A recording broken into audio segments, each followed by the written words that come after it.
waxaad maqashaan dhalinyarada oo sugnahay waxaad maqashaan hadda ku shaqo male alla yaala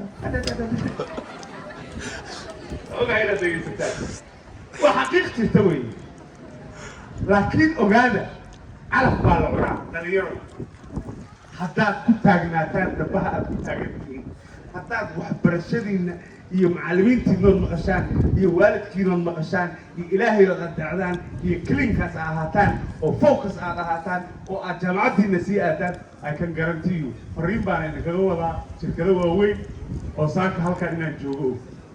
oo ay ka mid tahay amal group amal bank amal state maxay raadinayaan waxay wadaan wax la yidhahda investing on future maalgashiga mustaqbalka maxay rabaan adigay kuu baahan yihin aniga iyo macallimiintaan iyo odayaasheeda waaweyn wax yar baa noo haray marna boqorad yar baan qaadanan waxaa la rabaa inay horumariyaan shirkadaas oo kale oo hogaamiyaan oo CEO-ga amal bank joogo oo amal state-ki xukumi lahaa joogo oo hormuudka xukumi lahaa joogo oo any company oo weyn dadka xukumi lahaa waa idinka laakiin maxaa sharuuda oo kashkaas ay idin soo sharuudu maxay tahay waxay leeyihiin wiilkaasi fariidka oo saddexdii sano u horreysay u dambeysay barimooyinka buundooyinka fiican gaarayay oo nadiifka ah oo ilaahay ku xiran oo aan caasiwaadi ka ahayn oo shaqaysta oo akhlaaqda leh gabadhaas fariidada oo tiricda oo nadiifka haddii ay jidkaasi hayso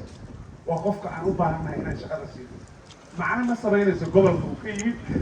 meesha degmada uu ka yimid muhiim waxa ah inuu ka soo baxo shuruudahan ah qof aamina xoolaha ayuu ku aamini karno waqtiga ilaalin kara han weyn leh shirkadda wax ku soo kordhin kara gees alxikma hadduu joogo kaalay noo imow hormuud telecom amal group anyone jidkaas hayna calaf baa la cunaa ha dhegaysanina fursaduhu dalka way jiraan